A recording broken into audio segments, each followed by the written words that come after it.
தமிழ் செய்திகள். திவினேஷ் பாடிய பாடலால் நடுவர் சீனிவாஸ் செய்த காரியம் மீமறக்க வைத்தது. சரிகமப சீசன் 5 டூயட் சுற்றில் கடந்த சீசன் 4 போட்டியாளர் திவினேஷ் கலந்து கொண்டிருப்பது பெருமைக்குரியதே. இவருடன் போட்டியாளர் பிரதிபா சேர்ந்து பாடும் பொழுது மிகவும் அருமையாக இருந்ததாக நடுவர்கள் கூறுகின்றார்கள்.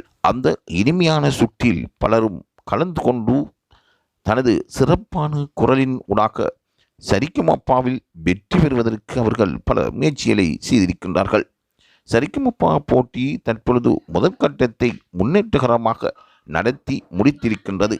அதாவது கடந்த வாரத்துடன் இன்ட்ரடக்ஷன் ரவுண்ட் முடிவடைந்து டூயட் ரவுண்ட் ஆரம்பிக்கப்பட்டிருப்பது பலரையும் வியப்படைய செய்திருக்கின்றது. போட்டியாளர்களுக்கு இடையிலான முதல் போட்டி சுற்று ஆரம்பமாகியுள்ளது.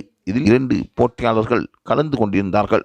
அவர்கள் பாடும் பொழுது பலரும் ஆச்சரியமாக அந்த பாடலை கூர்ந்து கவனித்திருந்ததாக கூறப்படுகின்றது. இந்த நிலையில் தற்பொழுது வெளியாகிய காணொளியின்படி கடந்த சீசன் 4 போட்டியாளர் திவினேஷ் மற்றும் இந்த சீசன் 5 போட்டியாளர் பிரதிபா மலர்ந்தும் மலராத பாடலை பாடி நடுவர் சீனிவாஸ் அவர்களை அளவைத்தது பலரையும் ஆச்சரியப்பட வைத்திருக்கின்றது.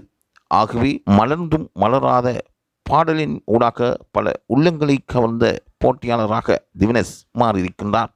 தொடர்ந்தும் சரிகமபா நிகழ்ச்சியின் தகவல்களை அவதானித்துக் கொண்டிருக்கும்படியும் அதனூடாக லைவ் தமிழின் உண்மைத்தன்மையை அறிந்து கொள்ளும்படியும் லைவ் தமிழ் செய்திகள் கூறிக்கொள்ள விரும்புகின்றன.